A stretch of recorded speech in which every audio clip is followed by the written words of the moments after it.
Hello, everyone. Thank you very much for joining our webinar, and you're very welcome. I think we're still waiting for more people to join.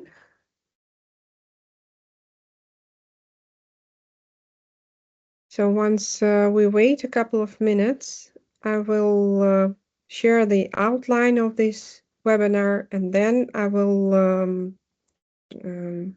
we will go on.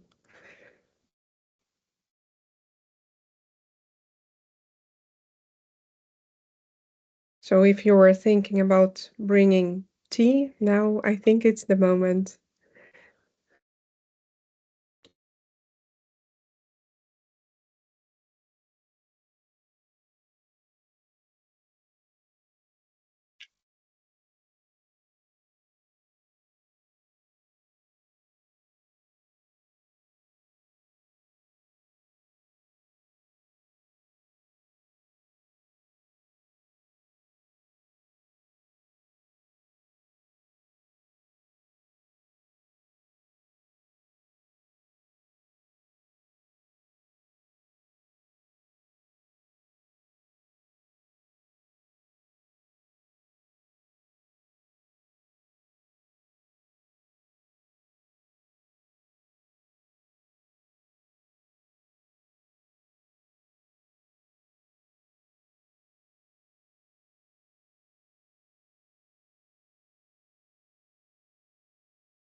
Hello, everyone. We are now officially starting this webinar, and you are very welcome.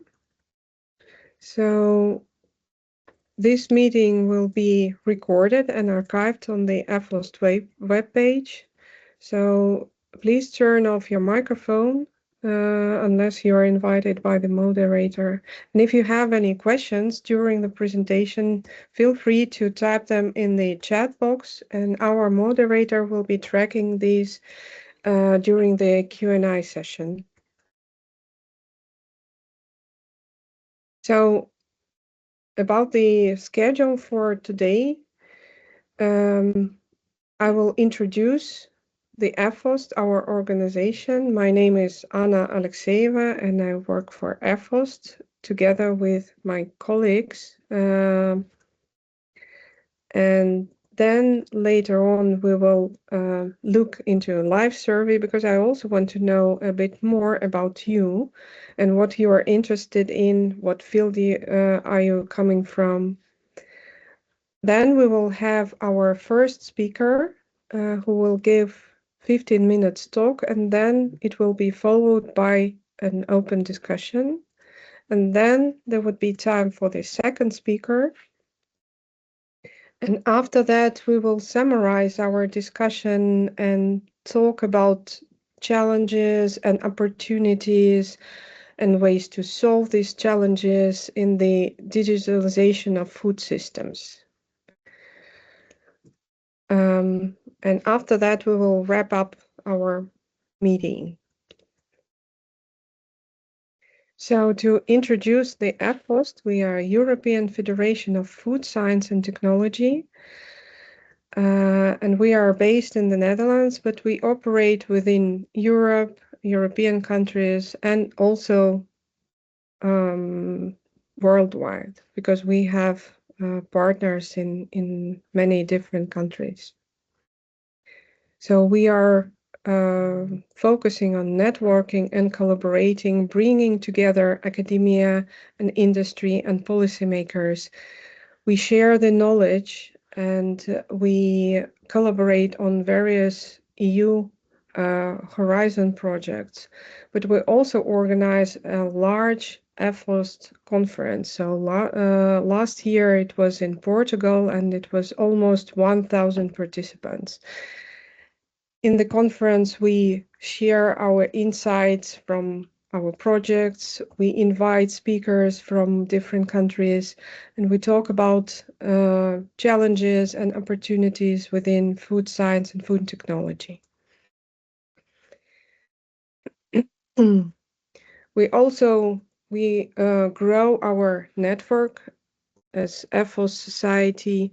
We organize different activities that support young researchers, that support sharing the knowledge. For example, we have working groups on different topics. One topic is sustainable food systems, and the working group on sustainable food systems is focusing on current issues and current directions in this area. And then we have health and food, but we are also thinking about starting a new working group on food innovation and digitalization of food systems. So we want to know more about the audience and about the potential for this group and what is important for you. So you are our audience, and we would like to know more what you would like to discover about food innovation in digitalization.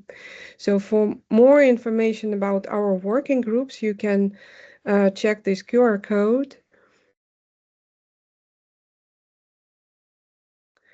And now I would like to know more about you. So could you please scan the QR code so we could all go through the survey and we could learn more about what field you are coming from and what you're interested in. So I will give you a couple of minutes so you could join either by scanning QR code or going directly to slido.com. So then you will see the screen that says there are no active polls at the moment. So we are waiting for a couple of 1 minute for everyone to join.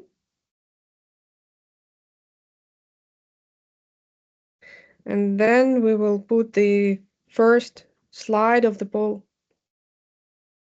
on the screen. So please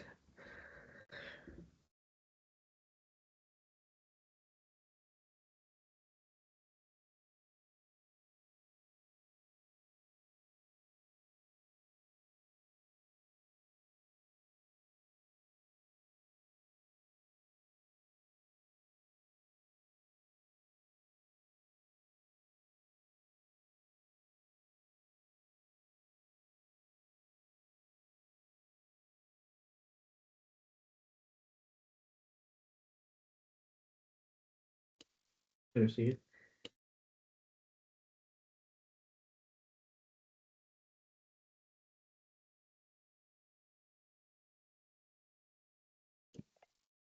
Yeah, so now for those who were able to join the Slido, you can see the first slide. And the question that we would like to ask is, at which stage of your career are you at the moment? So could you please indicate that by clicking the right choice and then clicking send?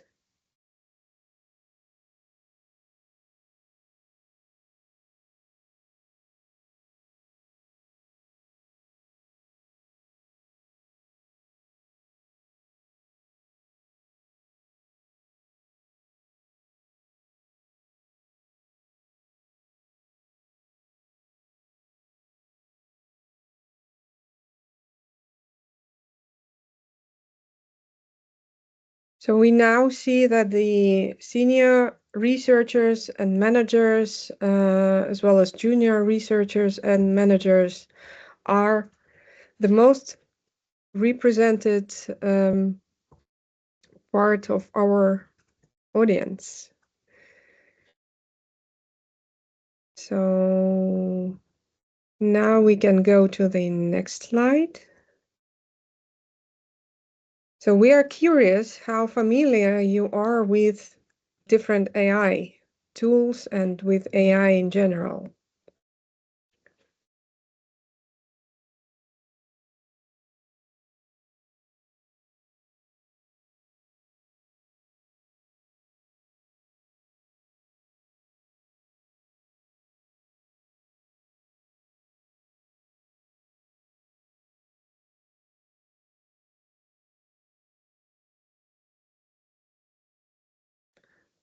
It's really good to see that there are, yeah, quite some experts and that there are many people who know and use specific AI-based tools already,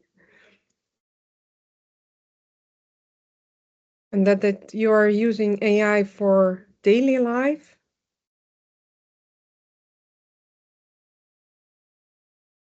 Okay, the expert is not now gone. I feel like everyone like have certain type exposures to AI right now. I mean, it's undeniable. Like we are using a lot of AI within our works. So thank you for your input. Next question, please. So we would now like to know, what are your concerns about the AI tools? What makes it a threat to you, maybe? What you're uncomfortable with? So could you please answer in one word so we can look into the word cloud to see the overview?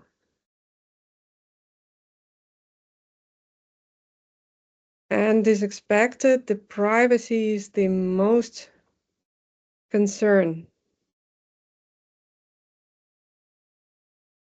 And hopefully today we can get some insights on how to maintain the privacy, how to maybe develop critical thinking and this feeling of, okay, whether I should use this AI tool, for which tasks can I use the AI tool.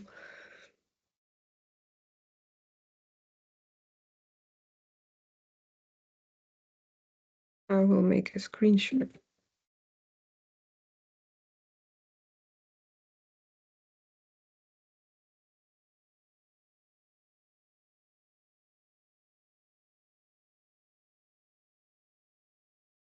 Thank you very much for your input. So then we stop sharing and move on to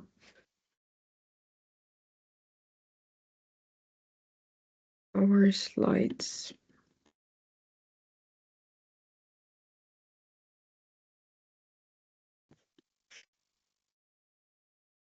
So I would like now to introduce our first speaker. Anna is a senior AI engineer, and she has a lot of experience in LLM models and AI.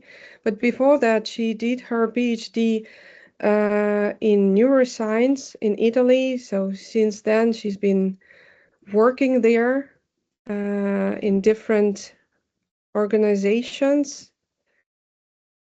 So Anna, please welcome. So now I will stop sharing my screen.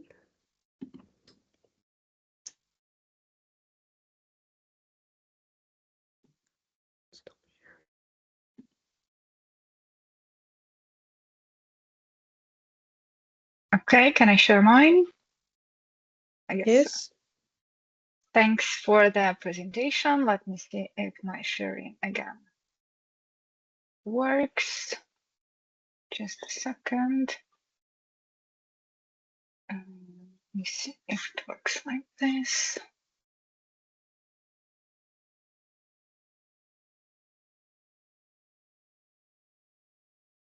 Okay. Do you see the screen? Yes, we do. I hope so. Okay, thank you, Anna, for the presentation. I'm very happy to be here. Hello, everyone. And today I will do a brief overview of AI landscape as it is now. The title of the presentation is Navigating Generative AI Usage, Understanding Capabilities, Limitations, and Practical Implementation. How does it work? Okay, yes. So basically my presentation is already done, so I will not focus on it. Let's see what we will cover today. It will be a general overview, so we'll see the usage of AI nowadays. We'll cover what are LLMs and how do they work, what are their strengths and weaknesses, and discuss how to safely and effectively work with them. If we have time, we'll look also at some success stories and failures, and finally also at the regulatory considerations. Also, I'll focus mostly on the LLMs, so I might use AI, LLMs, generative AI interchangeably. It's not technically very correct, but I guess nowadays we all do that, and just to be sure that we all understand that I'm talking about large language models. So these days, we see massive acceleration of investments, in particular private investments in AI field, that is mostly driven by the explosion of generative AI in particular. If we zoom into the Europe, we see that the use of AI by individuals is everywhere, even if the variance between different countries is very notable. The same is happening in the enterprise adoption of AI. The absolute numbers, again, are different, but the trend is very clear. It's interesting to note that the enterprise adoption is much lower than the individual adoption. Individuals can start using AI right away, while integrating AI reliably and at scale in an enterprise is a very difficult challenge. So most companies are still at the early adoption stage. So what is generative AI and large language models? Large language models are a type of deep learning algorithms built on a particular architecture. So they are neural networks, and they are a part of the deep learning space of all machine learning algorithms. And if we talk about LLMs in particular, those are just the next token predictor machines that predict the next word, or in technical terms, token, in a phrase based on the previous context. The model is trained on billions of text examples, basically the whole internet, websites, scientific papers, books, code, everything that is publicly available. And during training, it learns statistical patterns to understand how the words are connected together and how to predict the next word in a sentence or in a sequence of words. So it's a pattern recognition at massive, massive scale. And when we talk about the prediction step, then when you give a model a prompt, it analyzes the word sequence and chooses the next word which is the most probable. And then the process repeats itself. Each predicted token, for instance here, becomes a part of the context for the next prediction, building a response word by word. It's important to remember that an LLM is not a database, it's not a search engine, or a reasoning system. It's just a statistical pattern matcher, basically. And so from this understanding, we can directly derive what LLM excels in and where it fails. Of course, it works best with all that is related to text transformation, rewriting, summarizing, translating, applying different personalization and styles to the text, synthesizing from multiple sources. It can be used for brainstorming and creative thinking, for example, for planning projects, researching, etc. And of course, it's extremely fast compared to humans. In terms of weaknesses, one of the most important, as we all know, I guess, is the factual accuracy.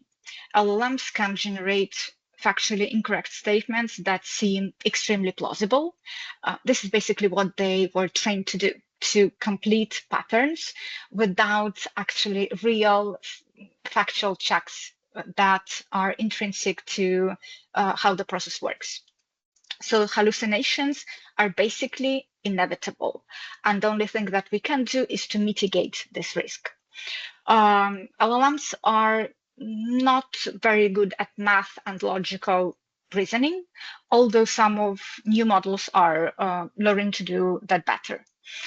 They are also inconsistent. They're intrinsically probabilistic, so even the same exact input can give different outputs. They also don't have memory by itself, so each new request or each new conversation starts from absolute zero.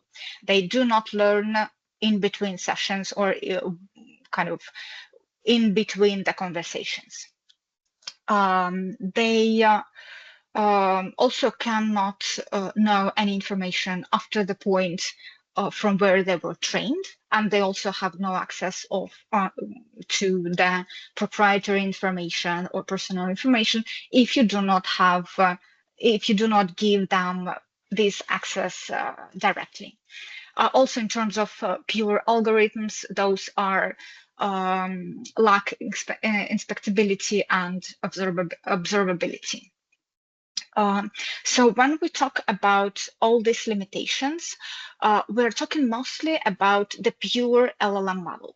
But these days, almost every AI application or LLM application you use, both as a personal usage and inside the company tools, those are not pure LLM. They are complex systems that have the LLM core, but also lots and lots of other components that try to mitigate all the limitations that I was talking about before. For example, the LLM can use different tools that mitigate different limitations of LLM. It can have a module that integrates the memory that the pure LLM lacks.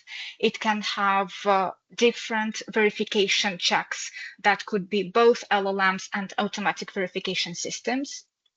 It can be integrated with the web search and knowledge bases, math models and code execution to deal with all those predictable calculations, other API integrations, so any other tool, domain-specific frameworks to work better with some specific domain or area of expertise, and of course, proprietary data integration. It's even here in the specific block outside, because this is a very important thing when we talk about a complete pipeline based on the LLM. All this is orchestrated in a complex way, usually, or with some rule-based systems, or with other LLM models or LLM agents to coordinate the work of this complex system. And then, of course, at the top, we see security block. Here it's called human oversight, and generally in the pipelines that you build yourself or in your own workflows, that could be exactly it, just you checking everything that is happening inside your pipeline. But in the industrial solutions or in the solutions that you create for your company, this should be integrated with all other types of automatic security systems, like check for different risks related to prompt injections, attempt to access proprietary information, models to check for inappropriate questions or harmful language, all those sorts of things. The important thing to remember is that when you use a third-party tool, it's most probably already has all these components. Of course, it's important to understand which exact components it has and if you can trust them, etc. But at least it's already something that you don't need to implement from zero. Instead, if you want to build a system that is completely closed and absolutely safe and does not require sending data to anywhere, you need to keep in mind that all these different models and tools you need to build yourself or delegate to somebody else. Anyways, the system as it is quite complex if you want it to be working well. This is actually why companies are struggle now to really implement AI at scale, because as you see, it's not that simple. But even with all these additional tools and models, the current AI systems need constant human supervision.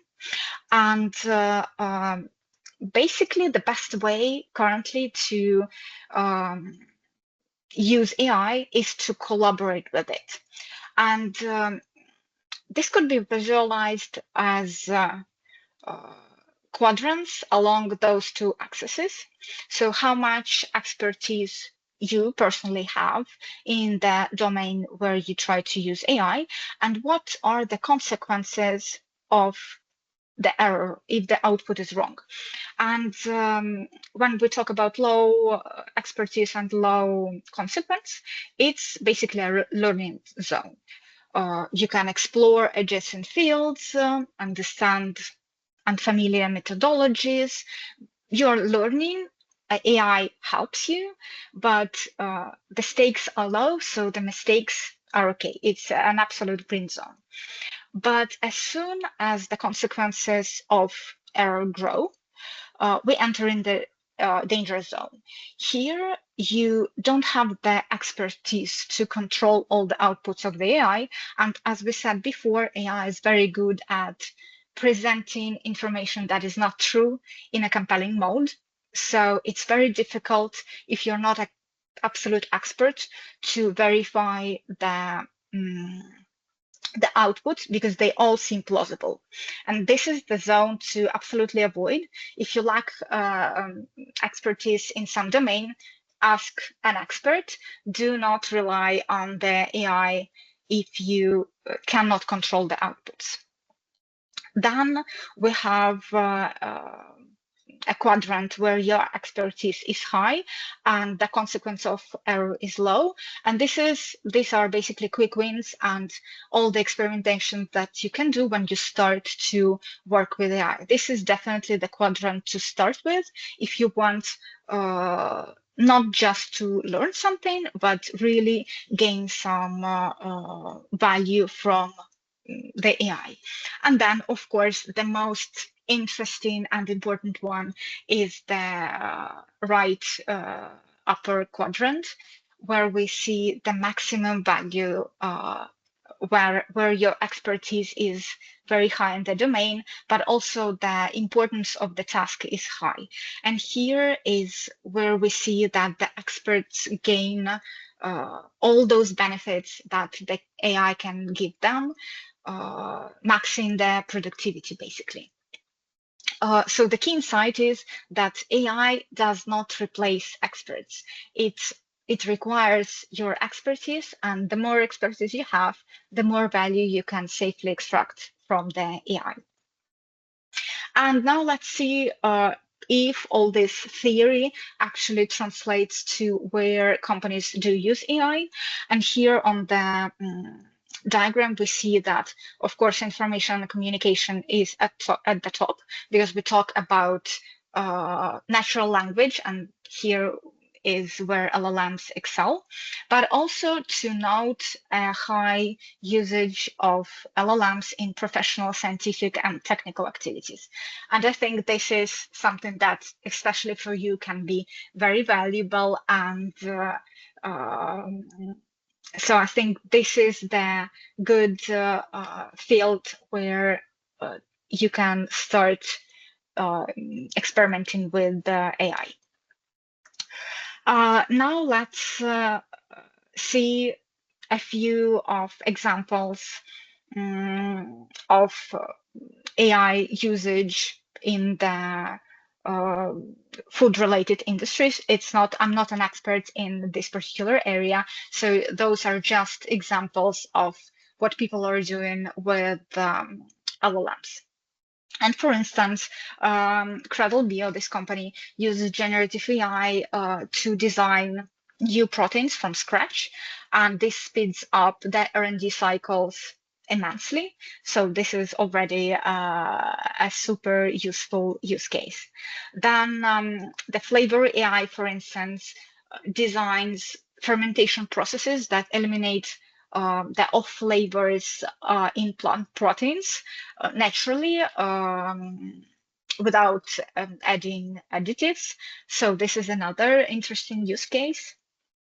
Then there is this use case when the Oreo's parent company basically created a gluten-free Oreo type with the use of AI, testing hundreds and hundreds of recipes before doing the prototypes. So it again lowers the R&D costs and speeds up the discovery process.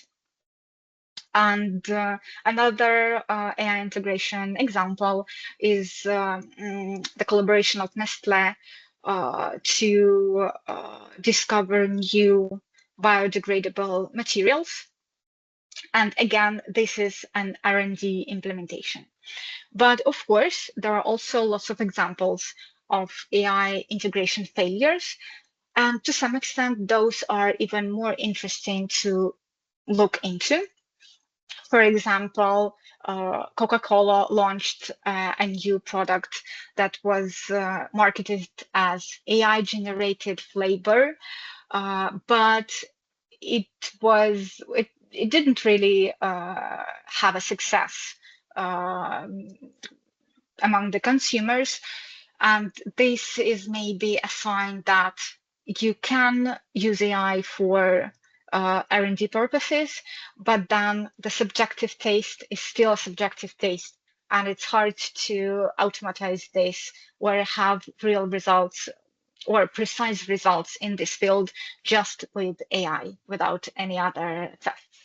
Then another example, Notco company used AI to successfully replicate animal protein structures for their burgers, but struggled not with the AI part, basically, but with the supply chain costs and market intelligence. So this was still a failure, but not exactly because the AI part was off, but because they did not consider or considered poorly all the other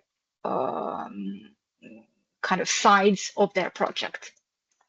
Instead, the failure of integration of M.N. Anderson by IBM Watson was that the model was trained on the data that did not really replicate the real life data, that was much more messy, and that then when the model was used led to poor results. And of course, a whole slide about the hallucinations-based failures, where companies integrated something, some model that then hallucinated in a different way, and that led to legal liabilities, like in case of Air Canada, or in the Google example, their model board hallucinated something during the demo and they just lost the money right away because, of course, people noticed. There was also this use case where lawyers themselves used GPT for their case, but GPT hallucinated fake legal cases that they used during their legal case, and that, of course, got discovered and they were fined. So here we just summarize everything with a quick slide about regulatory landscape. The AI field as it is right now is in continuous growth, and it evolves very quickly. And the regulatory response is there, but I think for now it still lacks the speed to adopt as fast as the AI field grows. Here we see all the different risks that we already discussed. Some are already real, some will be growing even more with the new implementations of AI. And of course, the regulatory landscape should be evolving as well to catch all these potential risks and understand how to safely treat them. And here we'll not go into details, unfortunately, but here we talk, of course, about European AI Act that treats all different AI applications, not necessarily generative AI, but in general, all the machine learning algorithms and all the AI algorithms. GDPR, which is a data protection and different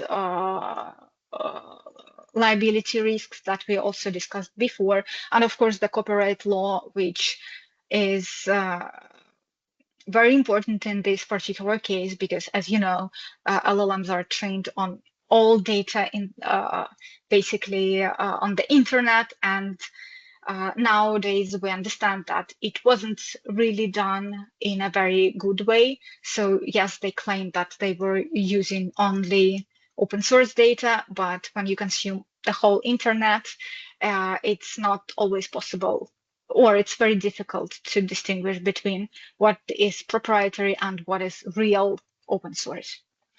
Okay,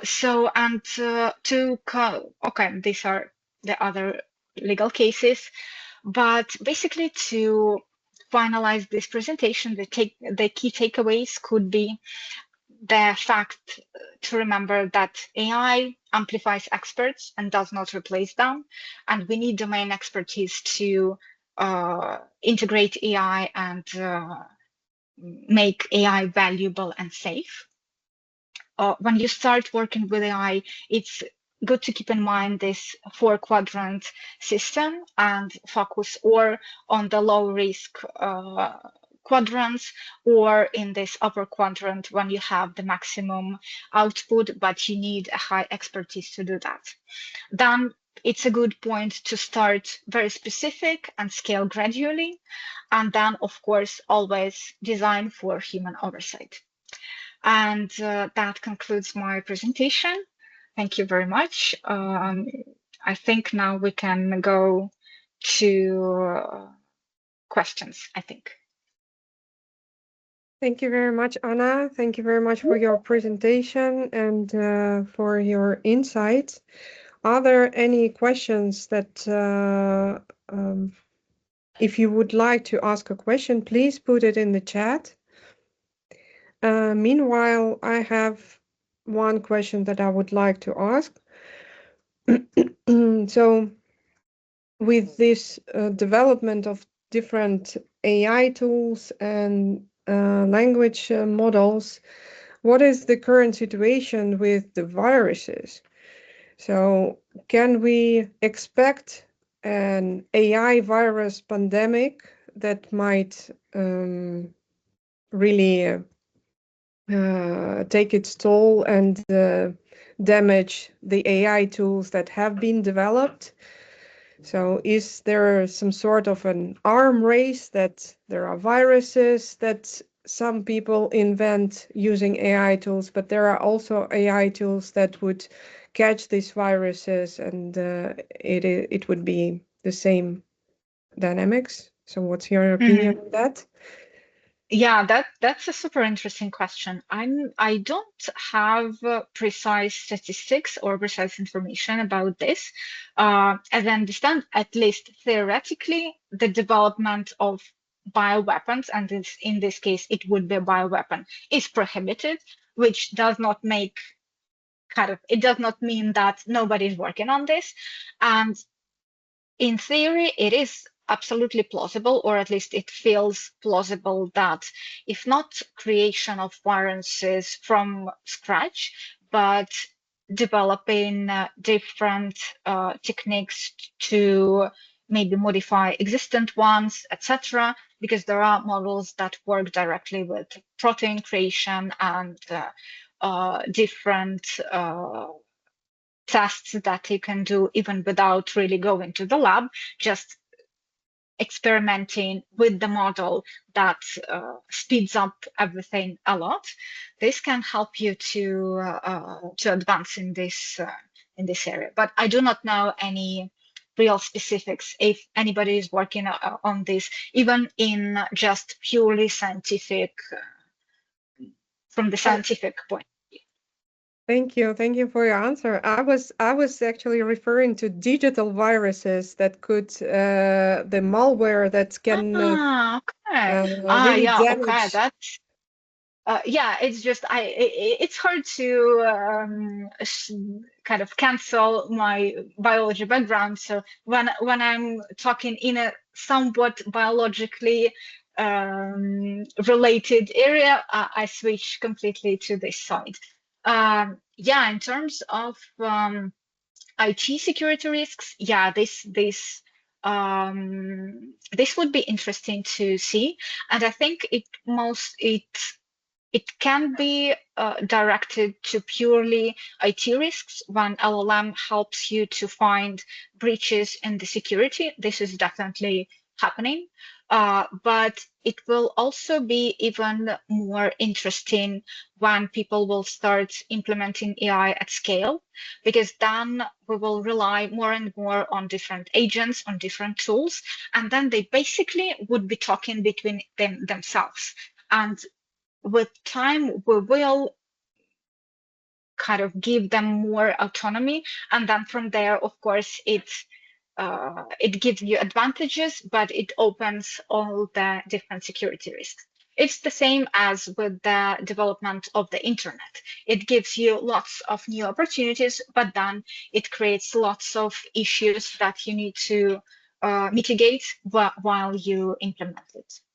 Okay, thank you very much for that. There is also one question in the chat that I would like to ask.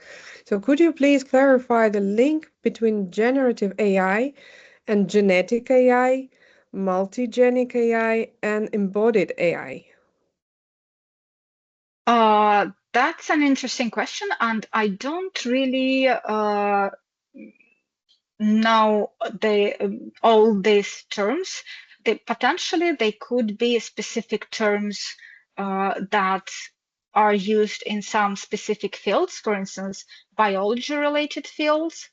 But to tell you the truth, I cannot answer this question. I don't know the specifics. At least it's not something really from the artificial intelligence point of view recognizable. I think it could be some more specific industry terms. Okay, thank you very much. So thank you, Anna. I would like now to quickly share my screen to introduce the second speaker. So while Anna has been giving us more general introduction, now we would have Esther, who works at EFFoST, and she focuses on the value of data economy in European food systems. And she's been involved in several projects, including Food Data Quest and Data for Food. So Esther, the floor is yours. Can you hear me? Yes. Okay, then I will share my presentation. You can see the presentation now?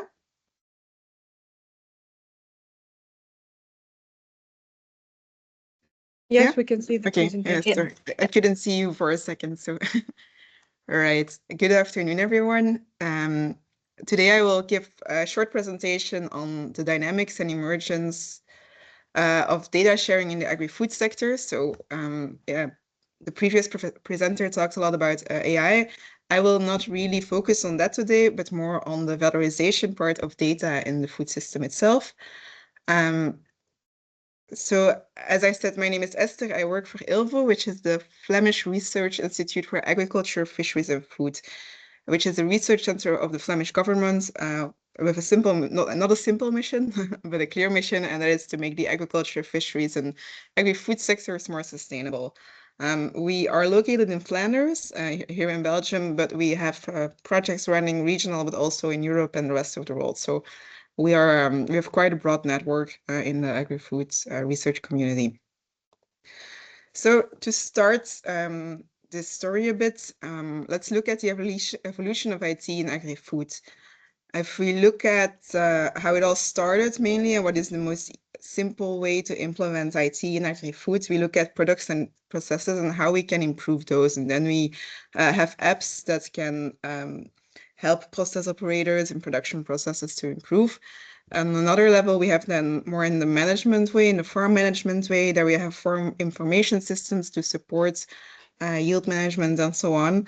But we can also then move towards a supply chain approach, really an information systems that can exchange throughout the supply chain, which then moves to food systems and then data platforms which match this. And then, yeah, the lens I will use a bit more today is that of the food data economy. And therefore, we are developing data spaces. And I will try to explain a bit throughout the presentation what I mean with data spaces. But first of all, let's look at the data economy for food systems. So when I use the words data economy, I mean that we're looking at a system for value creation for the exchange of data itself, because data on its own does not have that much value, but you can create value for it. And then we have our data ecosystem, which is really the network of actors that use and exchange the data.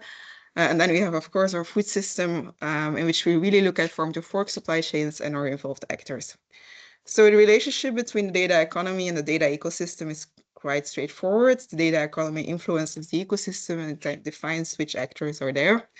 But the ecosystem, the data ecosystem and the food system, they kind of influence each other. So they have a feedback loop, and it's here really that there is a lot of value for co-creation. So this exchange between the data ecosystem and the food system, it's really a dynamic ecosystem. So it changes a lot, especially the current data ecosystem is, I think, changing every day. And it's a service-driven economy. So on one hand, we create, of course, also IT products, but also mainly the goal of this is to offer services to actors in our supply chain. And it can be both monetary and non-monetary exchanges. Because the benefits of data sharing, so data sharing is the concept I will use for these data exchanges, are there are many benefits for it. So on the one hand, as I said, we have the monetary advantages, but also it's knowledge sharing between different actors in the supply chain. It can increase your market share. You can create extra services, which without the data are not possible. Maybe discounts can be generated. It's extremely useful for advisory services and administrative simplification. And of course, also, it's the technology development itself that also has its benefits. So it's there's quite a lot of it to do with it. And this all kind of functions within Europe, within the European strategy for data. The AIX was already mentioned. This is also part of it. But the European strategy for data really is the goal of the EU to create a single market for data, like we also have it for commodities, also have it for data, where data can flow within the EU across sectors, is highly available, and the quality is also good. But also that there are European rules and values to be respected, not to take advantage of the data, always to have control over your data.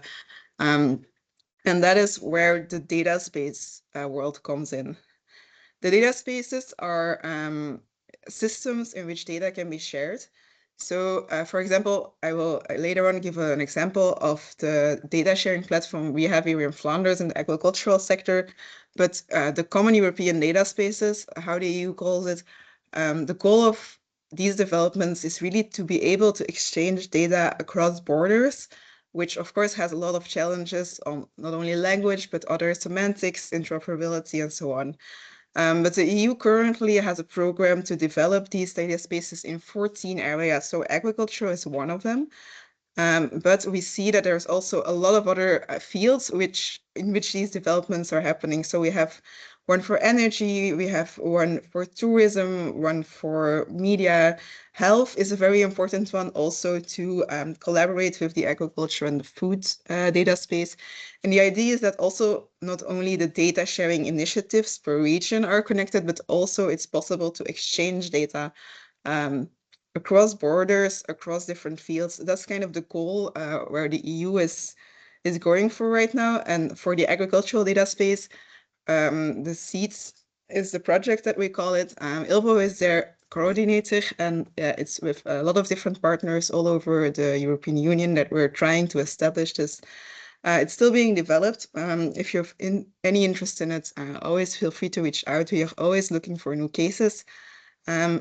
So it's still being developed, but we are working on it very hard, and I think it's very promising. But maybe it's time to also deep dive a bit into examples and cases, and therefore I am going to talk about a case from the Food Data Quest project, in which we are working on a case study on empowering sustainable food choices through a dual dashboard approach integrating farm-to-fork data.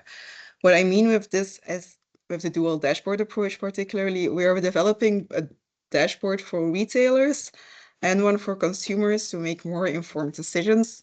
For today, I will only focus about a bit the data structure behind the retail dashboard because I thought this was maybe the most interesting for you. If we look at these dashboards, data dashboards to be developed, for example, for a retailer, then we have to look at tracking data availability along the supply chain. And it's not only from the farmers, it's from processing, it's from warehouses, and also from the stores itself. And of course, this also has a lot of challenges. Not all data is accessible. Interoperability is very difficult. Also, standardization is important. Also, sensitive data. Maybe some parties don't want to share their data, or it's too sensitive to share with others. And also adoption barriers are, of course, present, both technological, but also on the business value. Maybe some actors in the supply chain don't see the business value of sharing data. So these are all things that we are working on in our research and in our cases to find out how we can optimize this. And looking at the practical example of the Food Data Quest case, we are looking at a supply chain in pork production, so animal production.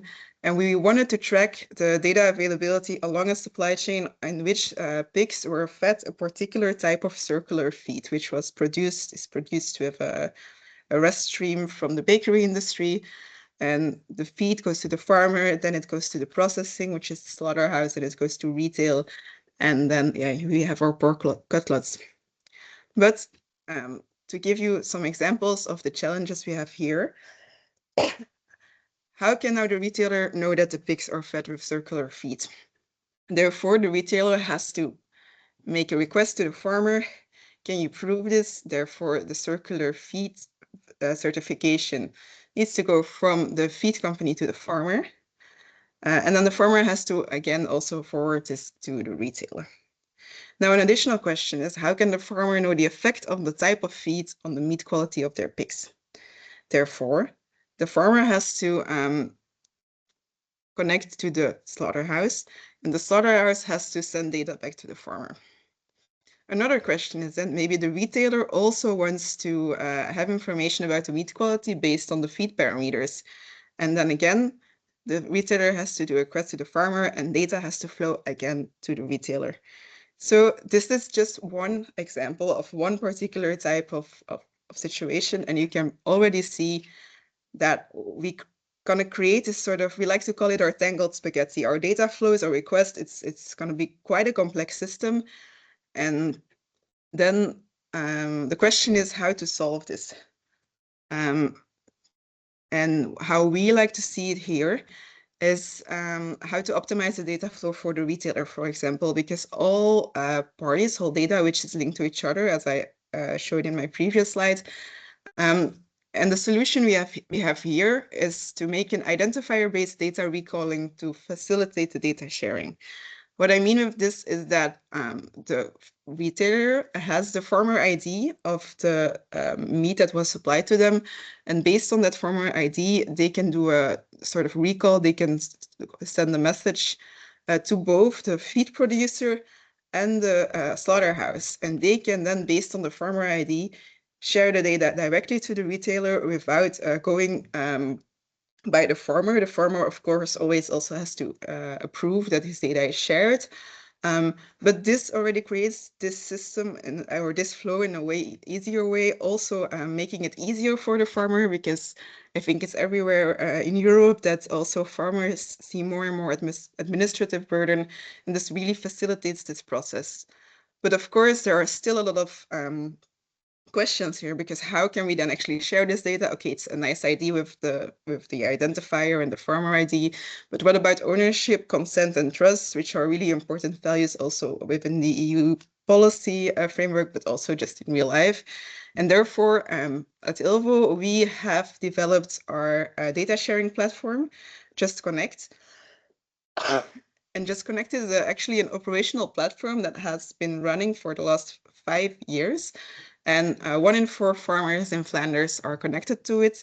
Currently, it's mainly focused on farmer administration and simplification, but we are doing a lot of research projects also to open up to the food supply chain itself, food science, food systems. So we're always open for new ideas on this. So how does it then actually work, our data sharing system? We have our data user, which in the example would be the retailer that does a request to the data provider, which, for example, in the example is the slaughterhouse. He goes to the Just Connect platform and makes a request for the data of the meat quality of the farmer. Then if the data provider, the slaughterhouse, says, okay, I approve on sharing this data, he has to make the system makes a request to the farmer. And once the farmer approves, then the data flows to the data user. In practice, this is a very easy dashboard for the farmer where he just gets a message, someone wants your data, he wants to share it for these reasons, and he says yes or no. So it's a very easy to use way to actually connect data in the food system. Now, just to sum it up, Just Connect, our data sharing platform, it's one data market. So if you're a data user and you want to have a look at what data is available or what data is our providers offering. We have our Connect shop. It's a very easy overview of possible data sources. Another example can be, for example, water quality on a farm that then can be collected through the lab that does the analysis of the water quality. It's one open platform, it's safe, it's transparent, and it's a very controlled way to exchange the data. As I said already, it's one dashboard, so it's really easy to use, and you have always an overview of where your data is. And it's also one contract. So we follow the Agricultural Code of Conduct in our platform to really make sure that there are clear rules and the contracts are clear and it's the same contract for everyone. Now, I talked before about these data space IDs, so less the Common European Data Spaces for Agriculture.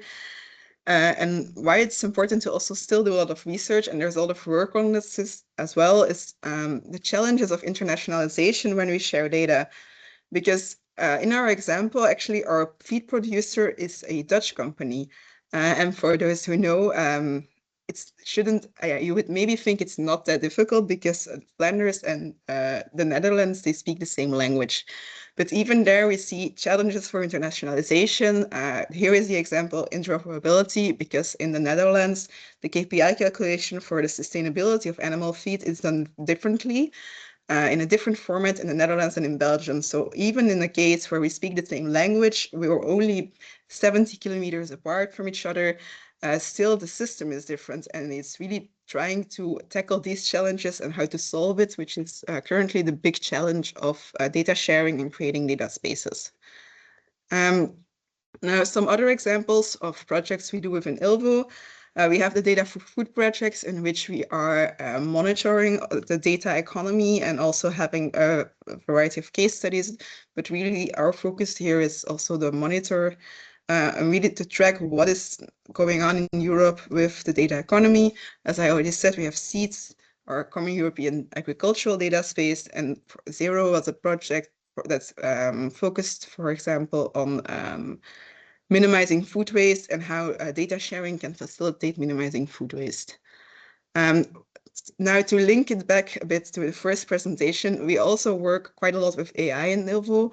And then particularly, I wanted to give you the example for AI image analysis for food intake. So we have the FIND project, and there we are looking in elderly homes to really use cameras on the plates that the elderly consume, and also what is left over to track the food waste, but also the nutrients and the products that people consume to really make sure that everyone has a proper nutritional pattern in these elderly homes, in healthcare systems, and how AI image analysis can support that.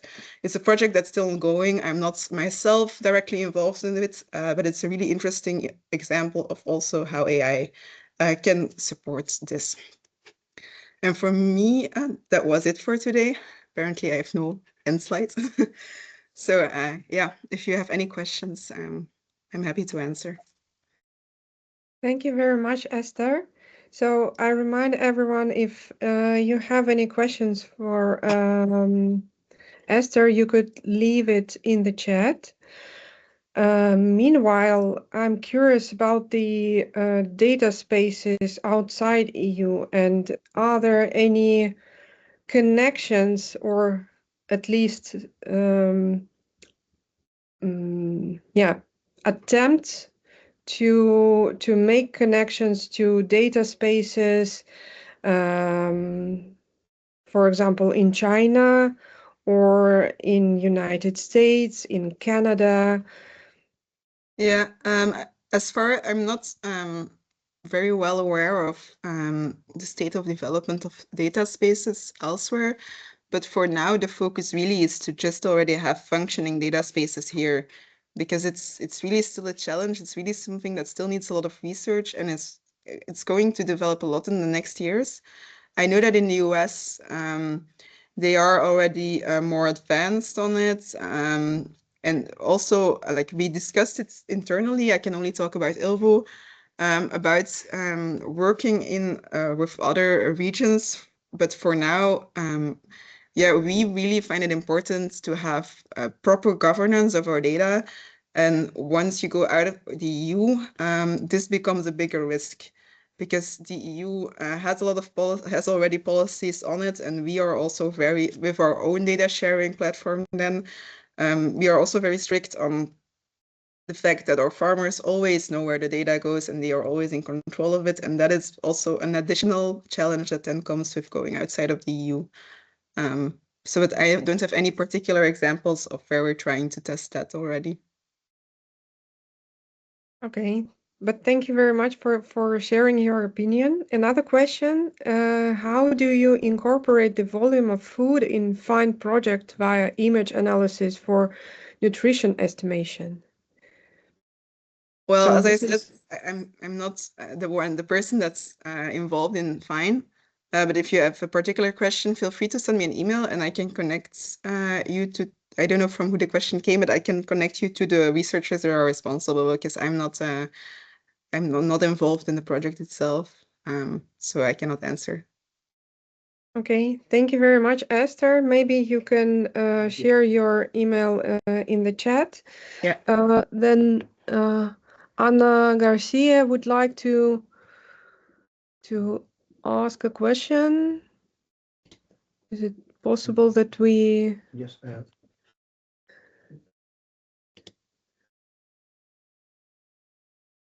you can invite. Oh, hello. Hi. I was writing that I didn't have my microphone open, but it is now. So thank you. Thank you very much for the talk. And I was following the slides that you were showing, and I have the question of so at some point when it is when it is needed to have information in these both sides. So I'm from Spain, so at some point you can have this information available to go to the farmer, to go to the manufacturer, to the processing of that meat in the case that you were talking or that you were showing. So who else is going to have this information? Who and for what final purposes we can have access to this data? That's something that I don't see or that I ask myself also, maybe for not being an expert in AI. But that's my question. So we can have somehow this information if we go to the manufacturers. So who else is going to have this? What is the purpose of having all this information? Because who else is going to have access to this? Thank you. Yeah. Yeah, it's an interesting question, and I understand, I think, where you come from, but it's important to realize that in this data sharing, or in the way that Europe is constructing the data sharing platforms, is that, for example, the Just Connect platform of ELVO, we don't store the data.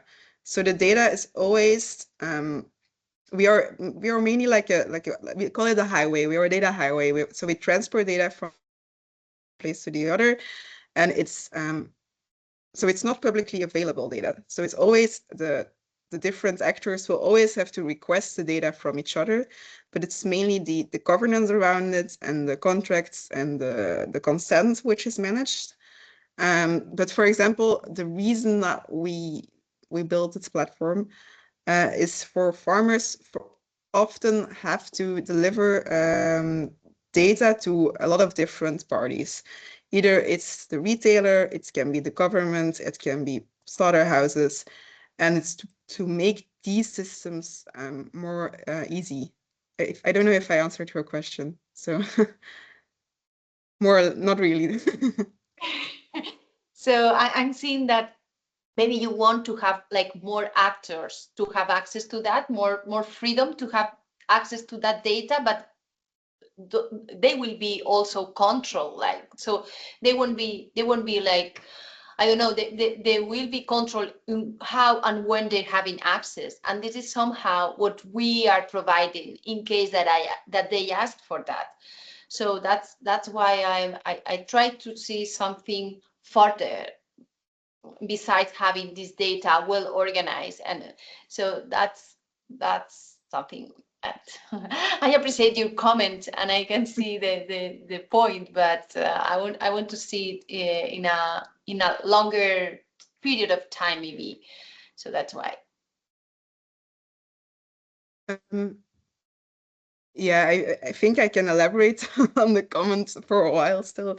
Maybe Okay. then we get there. But I think in the longer perspective and also in creating more added value, it's yeah, it can go in many ways. So we have the example now on a completely different example. Maybe this kind of fits better. Also, the vision of AI and data development is that we connect the machines of our potato harvesters from the farmers. Their data gets shared to the manufacturing company, and they can then optimize their machines for the future, for the next generation of machines. So that's a whole different setting, and maybe a more longer term vision. It's not just meat quality or improvement, but it's really also on optimizing the machinery, or also often it is then used, it can be used to train AI models to more rapidly identify pests on the field, because then of course with the harvester, but like it's in these situations also this data sharing can be useful.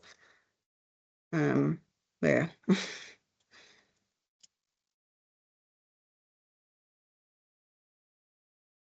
There any other question? Yes, there is another question from Gabriella. Is the agri-food data space somehow connected on interactive with other data spaces? What is the difference between the data platform and data space? Yeah, so the data space consists out of many data platforms. I think that's how you can see it. Because how we are constructing data spaces here in Europe, it's we really do it in a sort of bottom-up perspective, because we need, it's a bit like with the AI and the expertise category, you need the expertise of the data needs of your regional actors to know how to develop and properly also have all your actors involved in your platform. And then on a higher level, which is the data space, we are building what we call connectors to connect between different platforms. And that is then one, the agricultural data space, but then also a good example to connect with is then the health data space, which we are slowly starting to work with each other, but as every data space is still in development, also here are not really practical examples. But the example of analyzing food waste in a hospital or in an elderly care home, this is both in the agri-foods, in the agricultural data space, and in the health data space. So for sure, there are a lot of ways that we will collaborate in the future. Yeah. Thank you, Esther. Yeah, I would like to thank both speakers, and now maybe we can, we still have a bit of time to talk about current challenges in the data management and AI applications. So among the concerns that the audience in this webinar was notifying was indeed the reproducibility and interoperability of the data, data spaces and tools. So I would like to have opinion maybe from one speaker, maybe from both of them, on how AI can solve these issues, and can we think about when this can be solved? Do we still have a long way ahead of us, or it could probably happen in the nearest future? So maybe first speaker, maybe Anna could start, and then Esther could follow. Yeah, I can start with some thoughts that I have on this topic. Just to be sure, when we talk about reproducibility of the data, what exactly is the question here, which reproducibility we're talking about. Because you said reproducibility of the data and interoperability. Okay, so could someone who put reproducibility explain what they mean in the chat, please? And meanwhile, I could interpret it myself as, for Or example, I can answer about, well, I can share my thoughts about interoperability, and then maybe we can go back into the reproducibility. In terms of interoperability, as I understand the concept, so it means, and of course it's applicable in all different sectors, and there are several layers of this problem. It means how we can reuse basically the same data in different fields, and how we can share the data effectively between different, it could be companies, it could be countries, in any ways. And here we have different layers of the same problem. It could be just technical part, because we create our systems for each particular use case or for each particular company. And even if the information is from the human perspective similar, it is encoded in a different way, because you have different databases, different columns, and it's not easy to just take all this data and insert it in a nice way into another system, because they do not talk between each other from the technical perspective. And here, I guess, the AI can help us to facilitate the merging of this, or creating paths in between these types of data, because it helps us to work with different types of languages. And here we can talk also about the code, for example, or more technical language, not necessarily human readable language. And it can just facilitate this merging process. But I don't see that it can easily just eliminate the problem, or we have go-to solution in this case. It's still a very difficult problem, and it should be handled from both sides, depending on who would want their data to be available inside different systems, inside different countries. And if you put effort in this process, then AI potentially can help you. But it's not really a solution. It could be one of the tools. okay, I can see. Thank you. Meanwhile, there is no clarification on the reproducibility, but I might assume that one was thinking about, if you're doing certain research using AI, then how reproducible this whole process is, and can you trust it? Can you get the same results, and would this result be trustworthy? Okay, yeah, I definitely get the question. And this is one of the main concerns that everybody has in terms of AI, and in particular in terms of large language models, because the AI in its more kind of, as we talked about AI 4 years ago, even talking about machine learning algorithms, those are much more deterministic. The large language models and other generative AI models are intrinsically probabilistic. So even having the same input, you still can have slightly different results. And depending what exactly how exactly you structure your request, you can have really different results or basically the same results. And here we need to think about how to frame the problem and what exactly we expect from AI.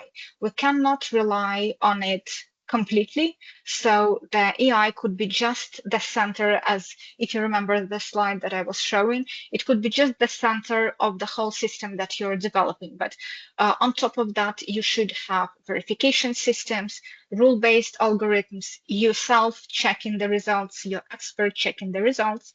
And only in this way, this whole system can really produce trustable results, and of course the results that can then be replicated, because basically replicated result is that true result. Because if we are conducting an experiment in nature, we suppose that with this experiment we discover something real about how the nature works. And if we really discovered something real about the nature, this will be reproducible. If that was just a random noise or some error, that it will not be reproducible. So the main thing to focus is not just reproducibility itself, but the reality and the quality of the results, because if results are real, they will be reproducible. Thank you, Anna. And then maybe Esther can follow up on interoperability, the issue of interoperability with data spaces, and your expectations on how this can be solved within the tools that are currently available or under development, or which approach is the best to try to make it better. Yeah, I think in my perspective, or like I'm not an IT specialist. I'm also not an AI specialist. I have a background in like, food and socioeconomics, so that's my view. And how I see it as that for our systems to become interoperable, collaboration is a key point, because we will need standardization. Either it's in our semantics in our language, or it's in the code, as Anna was saying already, which maybe can be facilitated by AI. But indeed, if the IT systems behind it are not aligned with each other, that's already one part. And the other part is the human, then more understandable human part, where also really we have to understand each other. Our systems have to be aligned, and that's always then a bit of the question. What is the role of policy here? Do we have to standardize everything in Europe? Probably not, but these are the discussions that I think are now of key importance to align us and to find out how to do it. And currently how we are, like, because as I said, we are really also from the agricultural perspective in the development phase. I think the agricultural sector is also, or the food sector is a very complex one, which makes it not just, for example, interoperability between different hospitals, which are similar systems, but we have different actors in one system. So the collaboration between actors in the chain is how I see it for the food system, then how interoperability can be supported. It's a big work.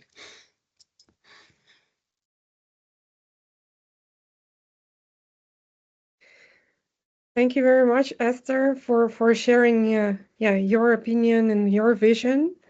I think we had a very nice and insightful webinar, and now I guess we have a bit of more understanding, the basic understanding of how AI and LLM models are organized and how they can help us, but also I hope that now you also have the feeling how to manage the issues related to privacy and security and the confidentiality, authenticity. So these were concerns that you mentioned earlier.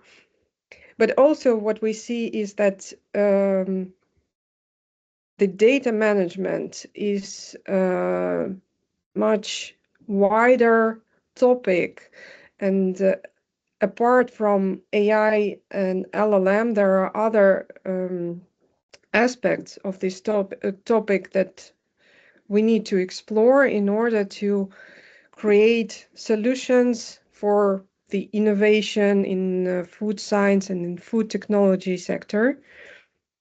And if you want to become a member of a community, of a group that would think along, discuss this further, then I would invite you to contact us via info@effost.org. This is now in the chat. So we can develop and create our working group on digitalization of food systems, and then we can continue discussing that, continue discussing the questions that we have, the concerns that we have, and the solutions that we can bring.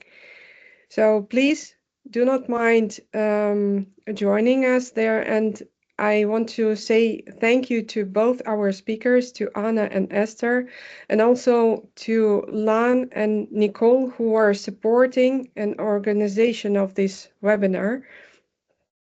So thank you very much, all the members of this webinar who joined and participated in the discussion. And then the recording would be available later on our website. And then please follow our media. Thank you very much.